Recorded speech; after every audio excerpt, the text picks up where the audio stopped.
Question: who says you can't eat comfort food? Where did that even come from? Back in a minute.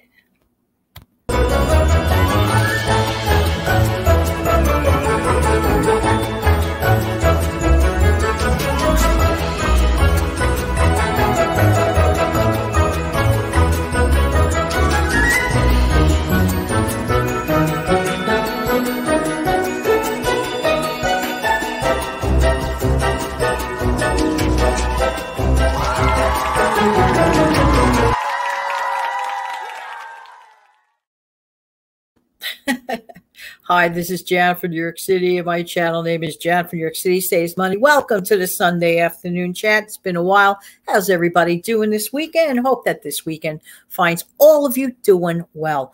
You know, people used to describe food as comfort food, which is totally okay. And then somebody came up with the brainstorm that comfort food is not okay. Why should you be comforted with food? Blah, blah, blah, it contributes to obesity, blah, blah, blah, blah, blah, blah. Hey, there's a reason. In my honest opinion, there's a reason why the good Lord gave us a mouth, eyes, and stomach to enjoy good food. And sometimes during stressful times, it is absolutely okay, in my honest opinion. I hope others agree with me on that, regarding comforting yourself with a little food. It's not a big problem. I think that people sometimes make mountains out of molehills for absolutely no reason. Okay. Having said that, okay. There's a couple of items I want to mention. One is that our lovely Sharon, she contributed a beautiful food of comfort, which is known as meatloaf. Now, here's the thing with meatloaf. I have seen so many variations of meatloaf. It really is a blank canvas, and I could probably find about 1,000 different variations on meatloaf. Meatloaf is comfort food. There are too many reasons not to not like it. Number one, it is affordable still, okay?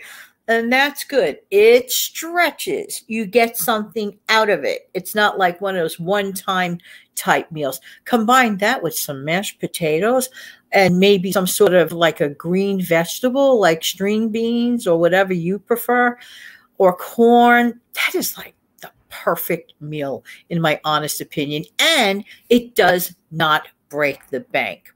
I want to mention to you before I go into Sharon's recipe, and if you want, you could write it down now, or I'll just copy and paste the information. I will copy and paste the information into the description box below. I just want to mention a very simple thing that when I was a little girl, my mom used to make. She used to make what they used to call icebox cake. Does anybody remember that icebox cake? With this, in this case, she used chocolate pudding and graham crackers and whipped cream. Hello. Simple, but memorable. Now, what my mom did on purpose, she wouldn't use the instant type because that's cold pudding. What she used to do, she would make the boxed pudding, but she would make the one that you'd have to make on top of the stove and heat up.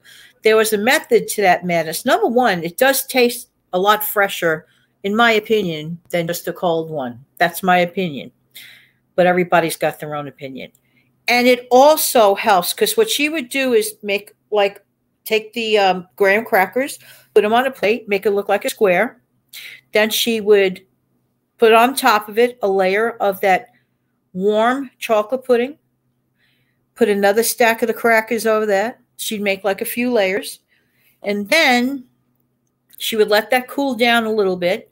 And in the meantime, she would be whipping up whipped cream fresh, or sometimes what she would do is just buy, a can of that spray, the Ready Whip type of spray type thing.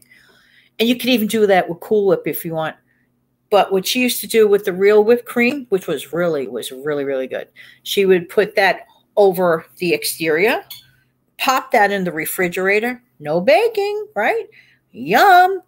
And what would happen is in a couple of hours, it would get more like a cake-like consistency as opposed to still feeling like a cookie. So this was a great affordable, and very comforting dessert. You may want to top off your meatloaf recipe with a dessert like that. And I think all of us can use a little comfort right now. What says you? All right, so I'll go on to Sharon's recipe. And by the way, the picture that you see on the thumbnail is the actual meatloaf that Sharon made. That recipe. Let's go. Okay, let me find the list. Here we go. Here's what you're going to need. Gonna need 1.5 pounds of ground beef, 2 eggs, 1/2 of a sleeve of crushed saltines,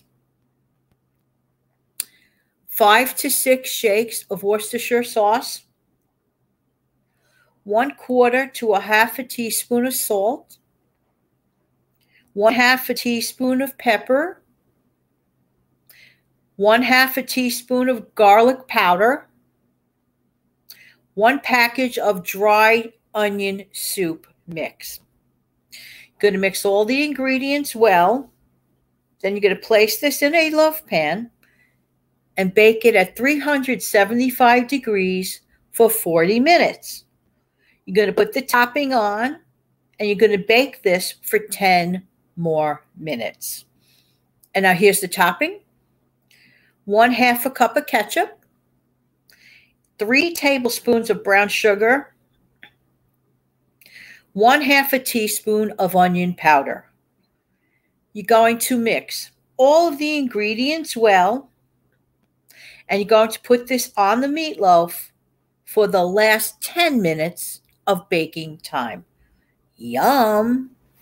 Yum, yum, yum, yum.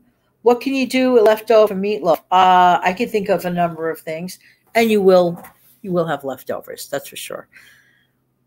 What I do, I like to, let's say, hold it for the next day, cut down a slice, toast me up some bread, make a sandwich out of it right then and there. Another day, cut me down a slice. I could heat that up. I could like grind it up, you know, the meatloaf slice, heat that up, put this over a hot dog with some fresh chopped onion and tomato. Yum. You could get so creative. Work with the slices. You would be amazed at how you can stretch this out. Meatloaf is nutritious and totally delicious. So let me know. You know, sometimes, like when I used to go to the diner back in the day, I used to always love to order a specific place's meatloaf, and it was always consistently good. It wasn't like a processed one either. I could tell that that was made freshly at the place. I should have asked for the recipe, but this recipe here sounds amazing. Hey, do you have a meatloaf recipe or a meatloaf thing that you do? What do you do with your leftover meatloaf? Let me know. In the meantime, this has been Jan from New York City. Thank you so much for viewing. Why? Because I really do appreciate you. Don't forget to come back in the future for some more money-saving tips, tricks, recipes, chats, you name it, we do it. And I'm going to close the show as soon as I find my outro. Hello, outro. Where are you? Here you go.